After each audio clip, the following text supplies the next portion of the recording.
تم نے آپس میں محبت کرنے کی تعلیم خدا سے پائی ہے۔ ہمارے لیے آج کی پہلی تلاوت مقدس پولس رسول کا پہلا خط تسالونیکیوں کے نام، اس کا 4 باب 9 تا 12 آیات مقدسہ۔ اے بھائیو، برادرانہ محبت کی بابت تمہیں کچھ لکھنا ضروری نہیں، کیونکہ تم نے آپس میں محبت کرنے کی خدا سے تعلیم پائی ہے۔ چنانچہ تم ان سب بھائیوں سے جو تمام مقدونیہ میں ہیں ایسا ہی کرتے ہو۔ لیکن اے بھائیو، ہم تمہاری منت کرتے ہیں کہ تم ترقی کرتے جاؤ، اور جس طرح ہم نے تمہیں حکم دیا تم مطمئن رہنا، اور آپ اپنا کاروبار کرنا اور اپنے ہاتھوں سے کام کرنا باعث فخر سمجھو، تاکہ تمہارا برتاؤ باہر والوں کے ساتھ شائستگی کے ساتھ ہو اور تم کسی چیز کے محتاج نہ رہو۔ پاک کلام کے پڑھے اور سنے جانے پر خدا کی برکت ہو۔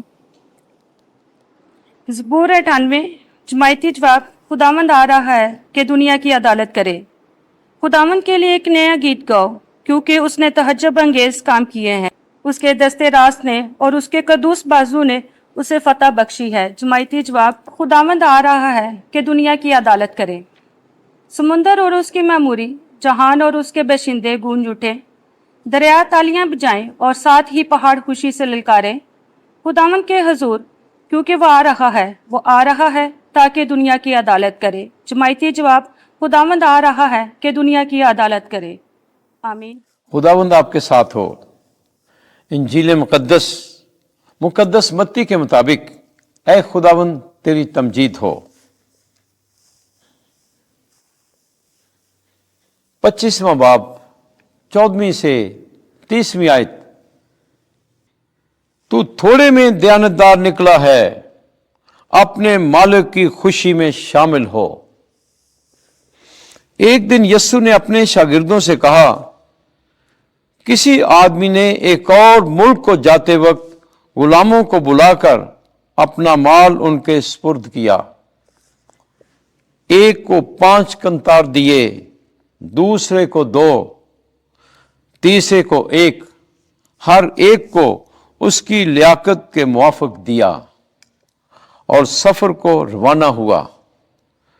جس کو 5 قنطار ملے تھے وہ فوراً گیا اور ان سے لین دین کر کے 5 اور کما لیے۔ اسی طرح جسے 2 ملے تھے اس نے بھی 2 اور کمائے۔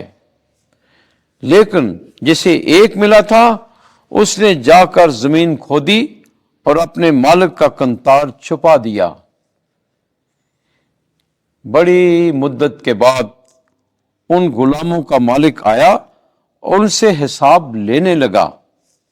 جسے 5 قنطار ملے تھے وہ 5 قنطار اور لے کر حاضر ہوا اور کہا، اے خداوند، تو نے 5 قنطار مجھے سپرد کیے تھے، دیکھ میں نے 5 اور کما لیے۔ اس کے مالک نے اس سے کہا، اے نیک اور دیانتدار غلام، شاباش، تو تھوڑے میں دیانتدار نکلا، میں تجھے کثرت کا مختار بناؤں گا۔ اپنے مالک کی خوشی میں شامل ہو۔ اور جسے 2 قنطار ملے تھے اس نے بھی حاضر ہو کر کہا، اے خداوند، تو نے 2 قنطار مجھے سپرد کیے تھے، دیکھ میں نے 2 قنطار اور کما لیے۔ اس کے مالک نے اس سے کہا، اے نیک اور دیانتدار خادم، شاباش، تو تھوڑے میں دیانتدار نکلا، میں تجھے کثرت کا مختار بناؤں گا۔ اپنے مالک کی خوشی میں شامل ہو۔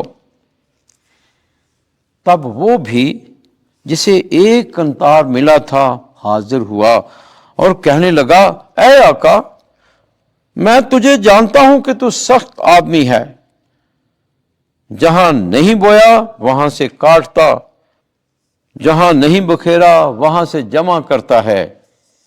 بس میں نے ڈرتے ہوئے جا کر تیرا قنطار زمین میں چھپایا، دیکھ جو تیرا ہے وہ موجود ہے۔ اس کے مالک نے جواب میں اسے کہا، اے شریر اور سست غلام، تو جانتا تھا کہ میں نے جہاں نہیں بویا وہاں سے کاٹتا اور جہاں نہیں بکھیرا وہاں سے جمع کرتا ہوں۔ بس چاہیے تھا کہ تو میرا روپیہ ساہوکاروں کو دیتا تو میں آ کر جو میرا ہے سود سمیت لے لیتا۔